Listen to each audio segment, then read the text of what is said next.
This is JSU Tiger Flash Podcast. I am your host, Leonard Moore, and today's guest is Sam and Sarah Jackson and Steve and Pam Jenkins. Today's topic of discussion is what is an ideal mate, or what roles would your significant other have to play being an ideal mate, whether it's in a relationship or marriage.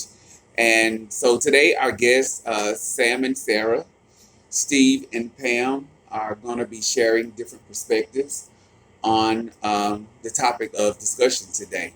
So, I guess I would start the discussion off with what is an ideal mate for you two couples on tonight? Like, what would you say? What would make an ideal mate for you?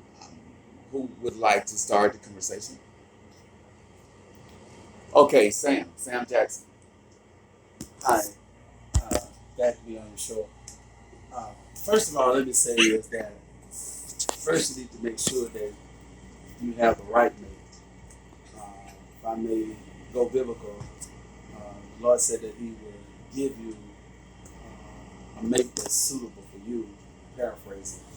So, first you need to have the right mate. But then, in the ideal mate or ideal couple, you have to have an understanding of one another.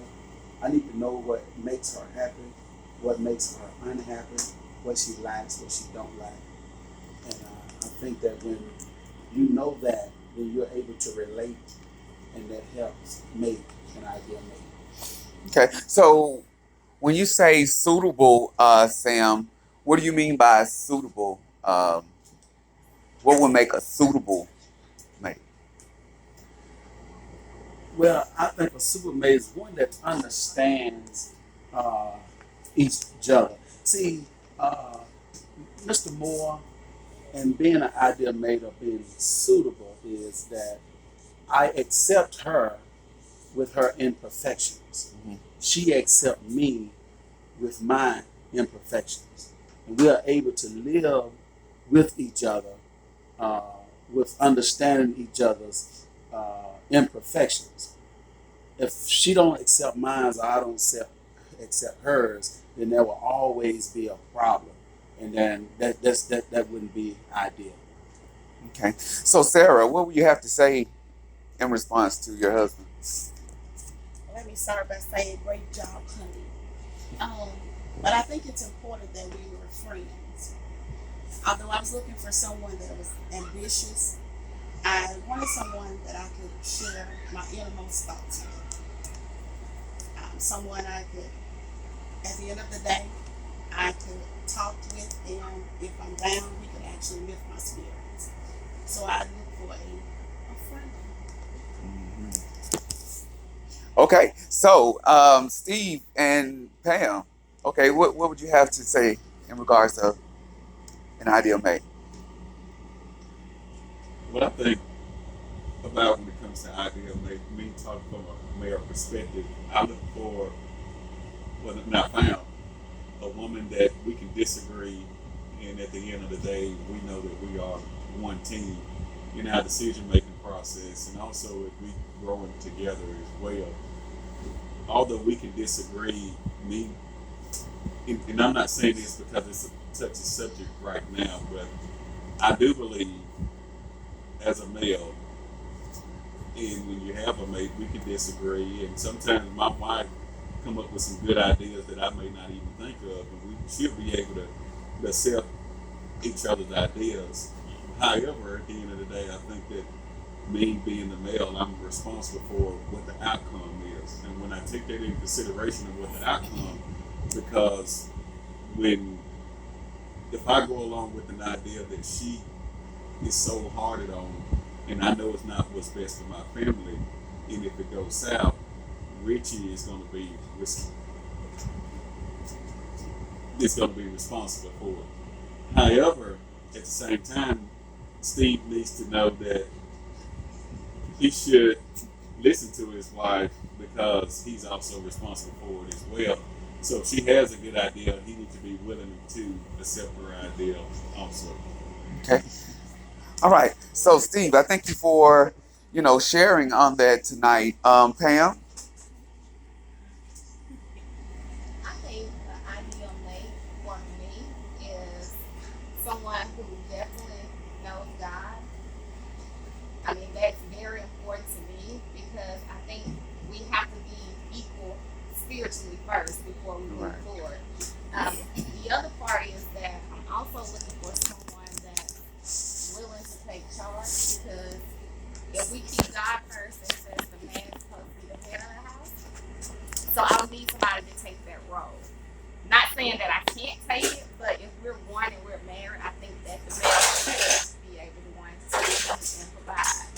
And I guess the final thing would be just someone your friend, someone you can talk to about whatever. And like Steve said, we may not always agree with everything, but at the end of the day, we agree to disagree. So, Pam, you mentioned something. You stated roles. We're in what people would call the 20th century today, and back in older times, you know, people considered the male as the provider of the family, the one that actually go out and harvest and um, bring in, the food and everything to take care of the family. In today's world, you have the male and female both working, um, going out, uh, providing for the family. And so, in today's world, do women such as your age still consider the man or as the you as the helper and he being the head, or like how do you look at that? So I still consider him the head, but however, it just depends on your household. I'm supposed to pick up wherever he's lacking. And so today I can't say that, back in the day I know a lot of females stayed at home and the man worked. But that may not be fitting for your family today. I mean, it just depends on where your marriage is at the time. So these days, I mean, I think right now, I think it works best for our family if both of us work. And so that's the way but he takes charge and providing, I'm looking for him.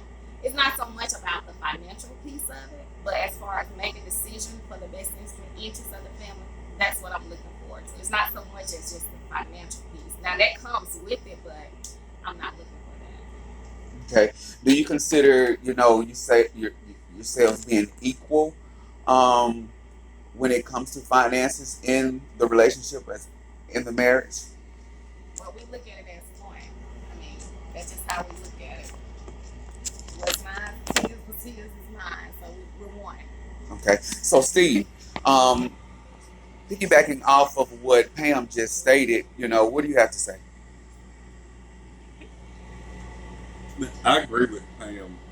It's not about. I heard you ask her, does she think we are equal? And that's it's not equal. Equal is when you compare the two things against each other.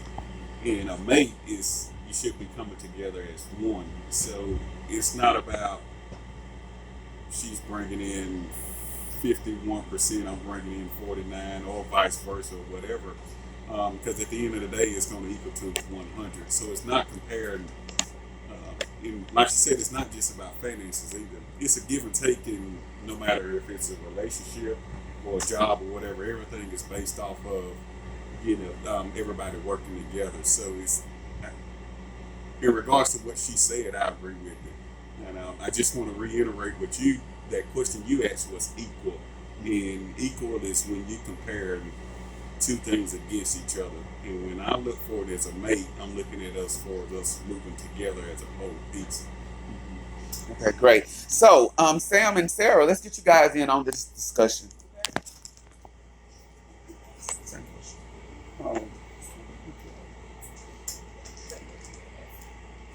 So, I was saying, talking in regards of being a helper, um, in an ideal mate, you being a man, and of course, your wife is a female. You consider yourself as one that go out and bring in what people call the bread, and wife stay home. Kind of elaborate.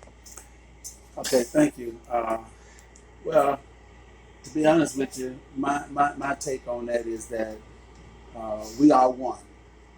And uh, it's not that one do more than the other.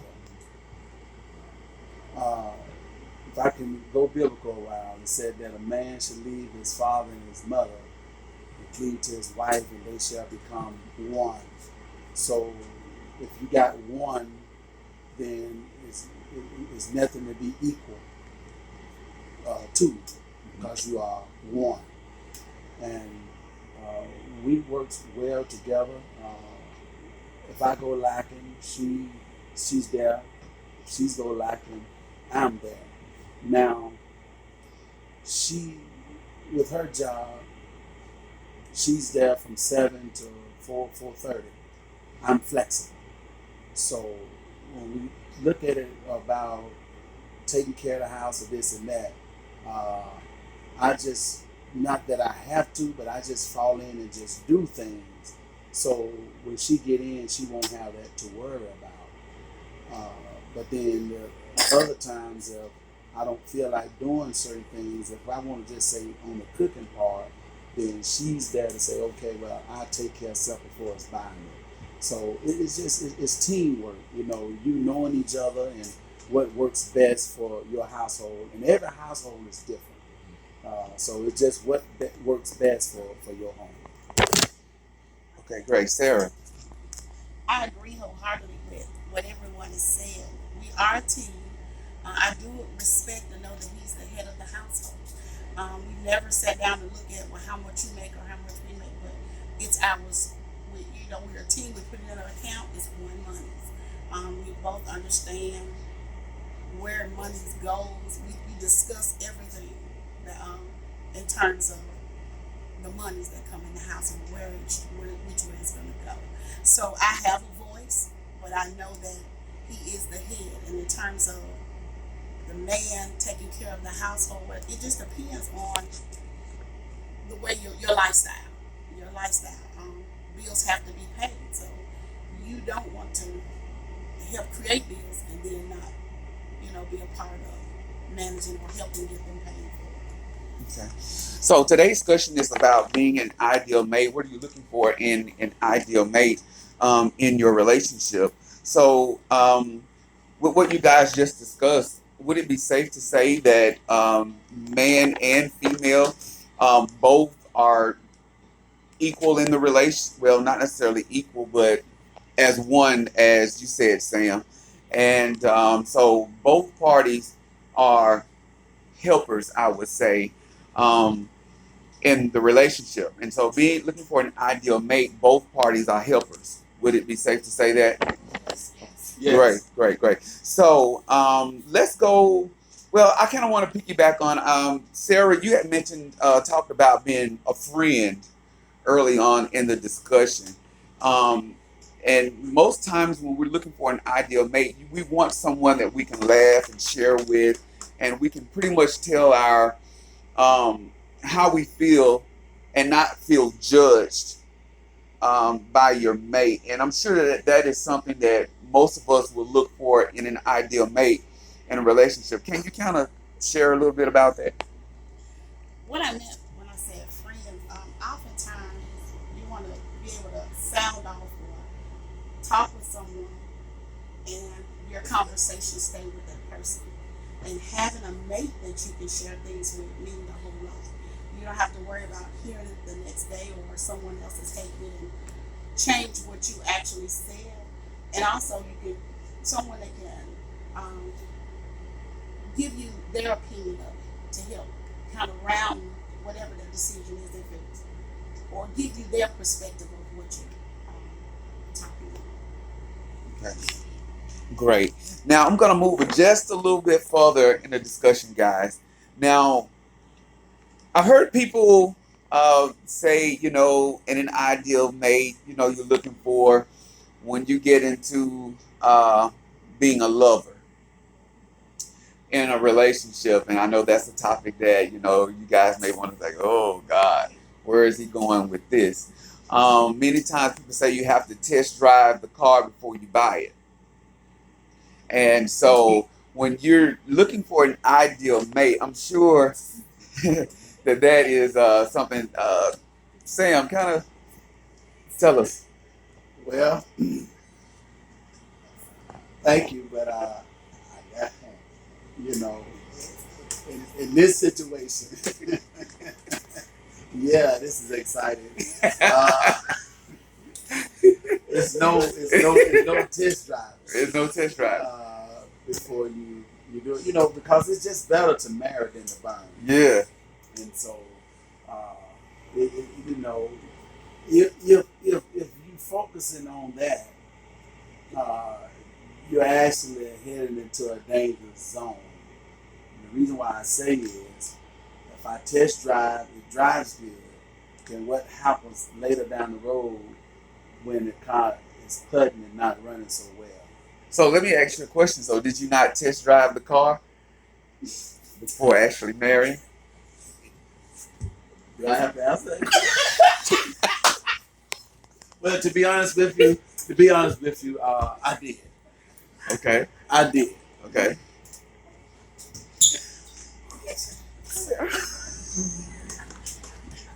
Just say after test drive, he bought the car.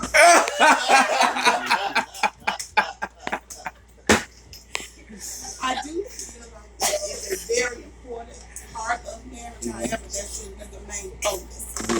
If you have a friend and you fall in love with that friend, you can see past any imperfection if there be in that area. Mhm. And I think between two people, you'll find a way around it, or a way to make each other happy in that area. Mhm. I wouldn't let that one thing stop me from being happy with a person. Mhm. Well, oftentimes, I think statistics tell us that a lot of times marriages go into shambles, or they tend to go into divorce because of lack of intimacy in the marriage, and the sex life then began to, go downhill. So, looking for an ideal mate, would it be safe to say that sex life have to be pleasing for both individuals? I'm gonna go to you, Pam. Can you kind of share?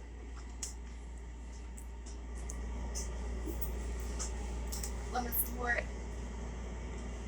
That's important in a marriage, but that's not a deal breaker. As far as test driving the car, yeah, some people do test drive the car, and some people never buy the car. But as far as today goes, to be honest, I'm gonna be honest. Today, I would be even scared to test drive a car these days. Yeah, I'm gonna need that Carfax report. I know that's right. Because, I don't know what's under the hood. And I ain't trying to spend a lot of money on maintenance costs. You know what I'm saying? But that is an important factor, but it shouldn't be a deal breaker. Okay, Steve. Yeah. Well, in our case, I would just say, yeah, we test drove the car, and honestly, we both bought the vehicle. However, it's not a deal breaker. And what I mean by that is, if it's a health reason, the reason why the sex life can't be what it is today, that's understandable. But if we started off, and I'm just using it on a scale from 1 to 10, if we started off and it was a 9, and then all of a sudden after I done bought the car, and the car just don't want to perform just because it don't want to, and now it's down at a 4, and I'm just gonna be honest, that's gonna be a problem. Now, however, if nothing, if she comes unhealthy or for some kind of reason or something, I totally understand that. I'm gonna be there with her and support her all the way. But just because you don't want to and start slacking, that I can't. I just can't put up with that. This is the Tiger Flash podcast. Today's topic was an ideal mate. In conclusion of this discussion, our guests Sam and Sarah Jakes, Steve and Pam Jenkins share both perspectives on such topic. Um, in conclusion, uh, an ideal mate will be a friend, a lover, and a helper. This is JSU Tiger Flash. I am your host, Leonard Moore. Thank you for listening.